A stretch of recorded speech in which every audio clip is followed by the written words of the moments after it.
When I regained consciousness in the hospital, a symphony of pain played through my body. My ribs burned, my leg throbbed, and every breath felt like inhaling glass. Yet, the deepest ache wasn't physical. It was the crushing realization that my phone was silent. No missed calls, no worried texts. No one was waiting for me. 3 full days after the bus crash, my mother finally appeared. A wave of relief washed over me, but it died before it could crest. She didn't ask how I felt. She didn't reach for my hand. Her eyes swept across the room with a sigh before she spoke. "Do you still have that nest egg put away? Your brother is in a real bind. He desperately needs our help." In that instant, something inside me didn't just crack. It shattered. It wasn't a bone, but a fragile belief I hadn't realized I was still clinging to. I may have survived the crash, but I understood then that to my own family, I had been a ghost for years. It was an ordinary afternoon. I'd wrapped up a project for a client and was heading home, the city lights beginning to blur past the bus window. I was thinking about dinner and an early night. I remember the light at the intersection was green for us. Then came the violent screech of tires, the roar of an engine, and the world dissolved into a storm of shattering glass and twisted metal. A truck had blown through the red light, slamming into us with devastating force. I don't recall the impact itself, only a fleeting kaleidoscope of chaos followed by the piercing wail of sirens and a pain that eclipsed everything I'd ever known. I woke up tethered to machines, with tubes snaking into my arms. The doctors told me I'd had internal bleeding, 4 broken ribs, and a femur fractured in 2 places. They called my survival a miracle. A nurse kindly offered to notify my emergency contact. My mother, Eleanor, I'd mumbled. That was Tuesday evening. By Friday, there was nothing, not a single word. I made excuses for her in my head. Maybe she was out of town. Maybe the message was lost. On Saturday morning, the nurse returned, her expression carefully neutral. She confirmed she'd spoken to my mother again. My mother had acknowledged the call. She hadn't asked for my condition or the hospital details. She just said she was managing another situation at the moment. That other situation, I would soon discover, was my brother Julian's latest financial implosion. I couldn't bring myself to eat that day. The shock was too profound for tears. I lay there, staring at the ceiling, contemplating the many ways a person could be erased by their own kin. The only visitor I had was Marco, my best friend from college. He worked as a physical therapist in the same hospital and brought me a ridiculous-looking stuffed badger from the gift shop, claiming it was fiercely loyal, just like him. "Your folks know you're in here, right?"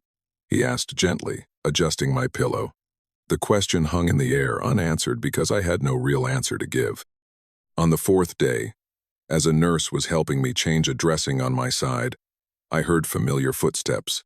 I turned, hoping to see Marco, but it was my mother. Eleanor, immaculate in a pressed blouse, looking more like she'd come from a business lunch than a hospital. I waited for some rush of emotion, but all I felt was a cold emptiness. She didn't embrace me. She didn't even rush to my bedside. She scanned the room as if it were an inconvenient obstacle. "Well," she said finally, her gaze falling on the IV in my arm. "You're awake." My voice was a dry rasp. "For 4 days now." She blinked, unfazed. "Right." "So they said." She pulled a chair over, sighing as she sat, posturing like a CEO about to deliver bad news. "Julian is in a precarious spot," she began.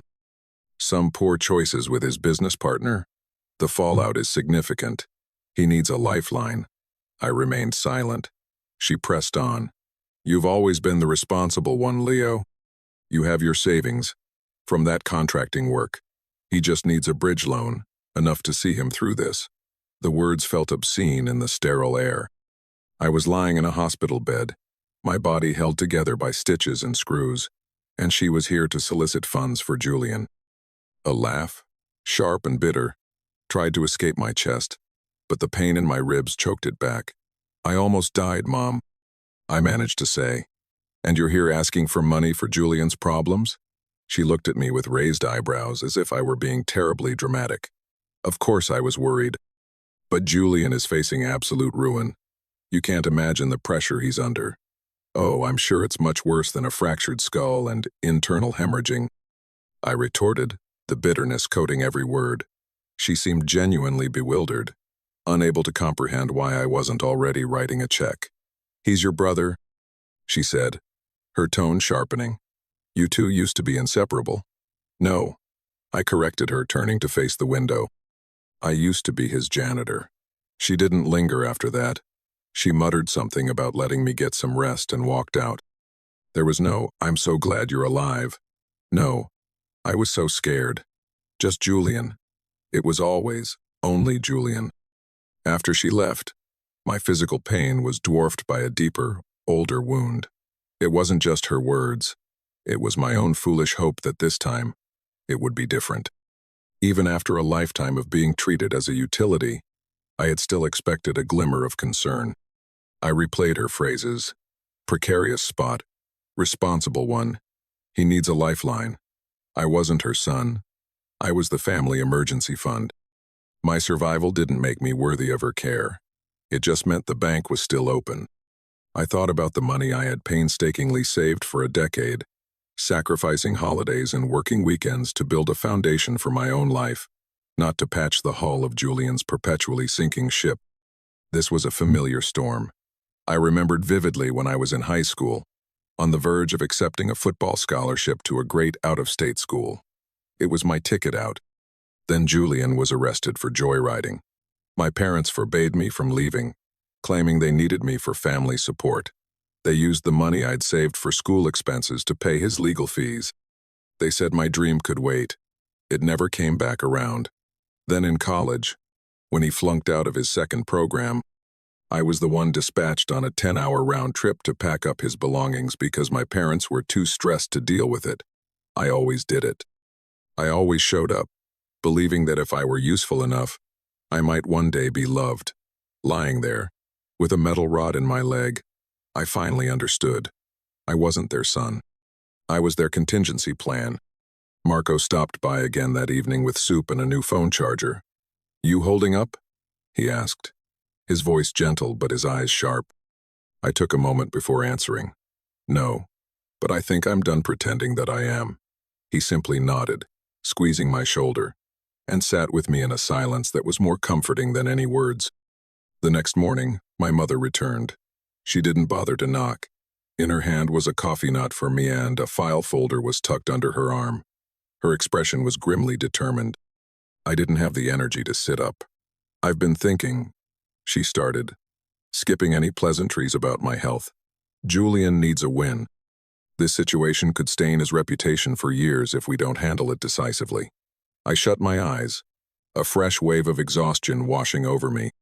I consulted his lawyer, she continued, ignoring my silence. If we can settle a portion of the debt now, we might avoid public filings. Image is everything, Leo, you know that. I'm not giving him a dime. The words left my mouth, flat and final. She froze, a subtle tightening around her jaw, the only sign she'd heard me. She had not anticipated defiance. Not from me. I'm not asking you to give it away, she said, her voice strained. It's a loan. He'll pay you back. No, I repeated, my voice clearer this time, stronger. You didn't come here when I was fighting for my life, Mom. You didn't call. You showed up 4 days late to ask for a bailout. She let out a short, incredulous laugh. Don't be so melodramatic. You survived, didn't you? That was the final straw. I might not have, I said, my voice rising with an anger I hadn't felt before. But it wouldn't have made a difference to you, would it? You'd still be running around, trying to save Julian. You'd weep for him. You'd empty your accounts for him. And me? I'd just be a name in an obituary you glanced at while searching for his lawyer's number. She took a half-step back, not from guilt, but from sheer shock. She did not recognize this person in the bed. I am not the one who has failed this family, she said, her voice dropping to an icy chill. You're letting your bitterness make you cruel. No, I whispered, the fight draining out of me, replaced by a hollow certainty.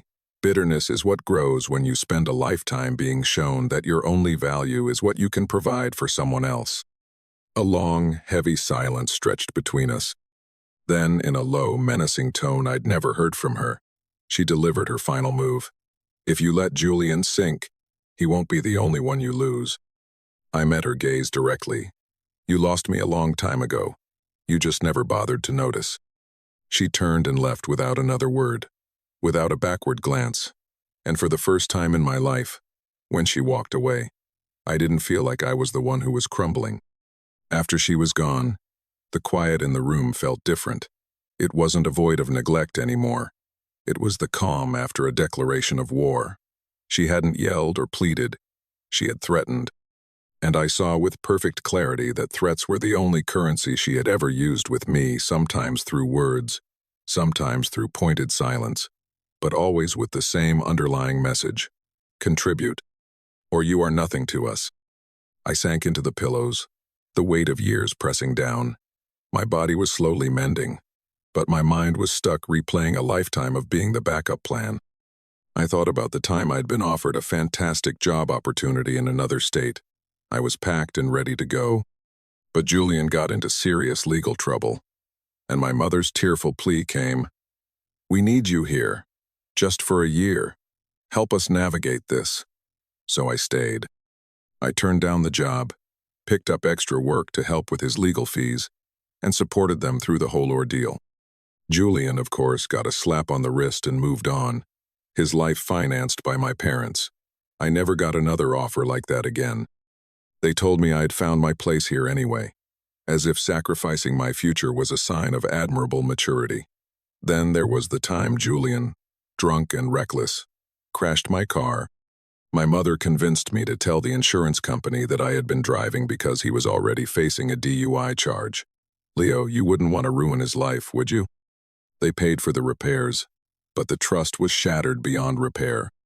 And now, here I was, my bones held together with metal, and they still couldn't see a person worth visiting, only a resource worth tapping. Marco came by around lunchtime, bringing a container of rich tomato soup from the cafe downstairs. He took one look at my face and set the soup down. Foregoing questions. He just sat with me.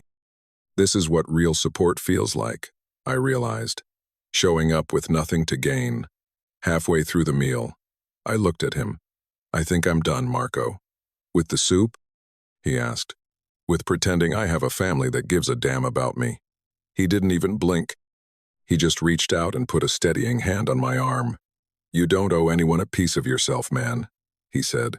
And for the first time, I truly believed it. 3 days after I was discharged, I found them waiting for me. My crutches made a hollow clicking sound on the floor as I limped down the hallway to my apartment, every muscle screaming in protest. All I craved was the sanctuary of my couch and the mindless comfort of television. Instead, I saw my mother standing by my door, with Julian beside her. He was wearing expensive sunglasses, clutching his phone like a shield. My mother held that same damned folder. They must have gotten my discharge time from the hospital. Leo, my mother said as if our last conversation had never happened. We just need 5 minutes of your time. I didn't move from my spot at the end of the hall. I had already given them my answer. Julian shuffled forward, his voice quivering with a practiced vulnerability he'd perfected since we were kids. Look, I know I messed up, he said. I'm ashamed, but I'm your brother. Doesn't that count for anything? I stared at him, so polished and yet so pathetic. You didn't visit me in the hospital, I said, my voice flat. His face twitched. He quickly put on his victim face. We didn't realize how bad it was, he stammered. Mom said you were stable. My mother's tone grew sharp. Don't you dare try to take the moral high ground here. Your brother's entire future is on the line. And mine wasn't? I shot back, the anger flaring hot and sudden. You didn't even bother to find out if I would walk again. But you're here now. For what? To ambush me? To bully me into compliance? We are a family, she said, her jaw tight with rage. And family shows up when it matters. Funny, I said with a bitter laugh. It seems to only ever matter when one of you needs something from me. Julian began to sniffle, a performance I could no longer distinguish from reality. My mother stepped forward, her face a mask of fury. You think having a little money makes you better than us? You think you have the right to just abandon him? No, I said, my voice dangerously calm, but it gives me the right to decide who I sacrifice my life for. She opened her mouth to spit another threat, but I raised my phone. If you are not gone in 10 seconds, I am calling the police and having you removed for harassment. Her face went slack, her eyes wide with disbelief. She stared at me as if I were a stranger. Finally, she turned to Julian and muttered, "Let's go." They left, and I stood in the silent hallway, my hand trembling around my phone. A part of me felt broken, but another, stronger part felt like I was finally standing upright. I hadn't just shut a door on them. I had slammed it shut on a lifetime of being their tool. It began with a message from my cousin Mark. We hadn't spoken in years. "Hey man," it read. "I don't want to meddle, but I heard from your mom. She said you're refusing to help Julian over some old childhood grudge. Just wanted to make sure you were okay." I stared at the screen, a cold dread creeping in. Instead of trying to explain via text, I just wrote back, "Can we talk?" On the phone.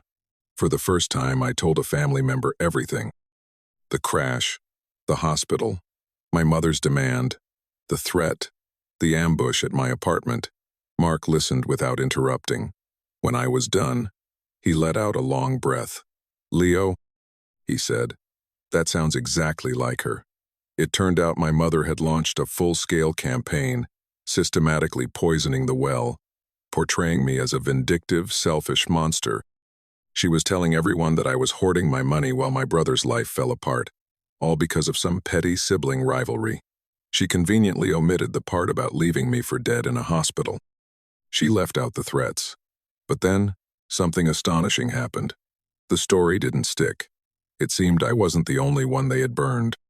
Mark told me that Julian had borrowed several $1,000s from our Uncle Cameron the year before, promising to repay it within weeks. The money never reappeared.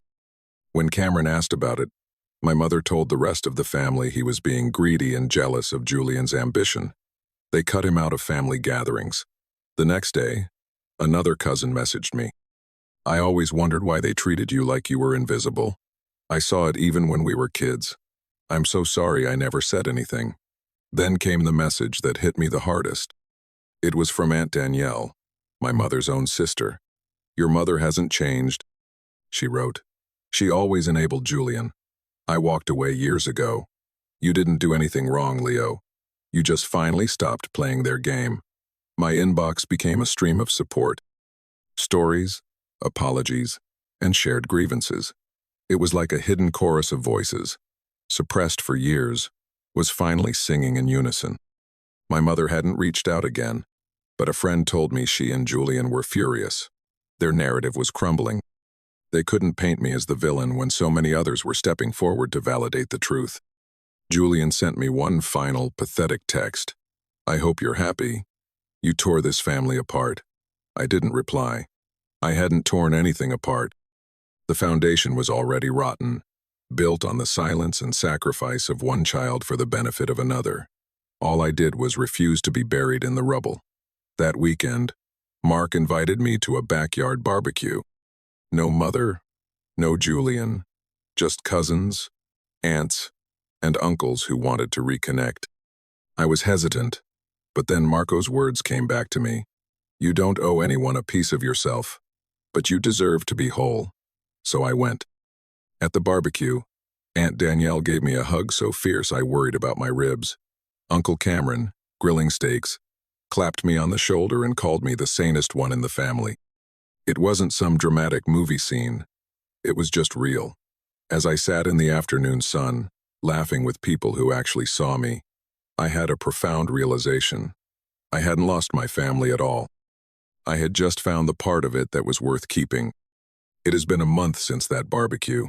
I have heard nothing from my mother or Julian. Their numbers are blocked. That silence, which once felt like a terrifying void, now feels like open air. It's clean, clear, and it's mine. I've had the locks on my apartment changed. I updated my emergency contacts. Marco's name is now at the top. I even re-recorded my voicemail. It's no longer my full name. Just, "You've reached Leo. Leave a message." For the first time, I am not a function of someone else's life. I am just Leo. I started seeing a therapist who helped me put a name to the invisible cage I'd lived in my whole life: emotional neglect. And once you can name the monster, you can finally learn how to slay it. Last week, I moved a significant portion of my savings into a new account. It's not an emergency fund. It's a life fund. It's for travel, for experiences, for a cabin in the mountains where I can be surrounded by a good kind of silence. Marco is planning a cross-country road trip and asked if I wanted to come. I said yes without a second of hesitation. I want to get behind the wheel again, to feel the road under my control, and to prove to myself that I am the one driving my life forward now. I sometimes wonder what would have happened if I had given in, if I had written the check, swallowed the rage, and played the part of the good son one last time. They wouldn't have thanked me. They certainly wouldn't have respected me. They would have taken my sacrifice, offered a hollow smile, and vanished until the next crisis. But I didn't say yes. I said no. And that single word didn't make me cruel.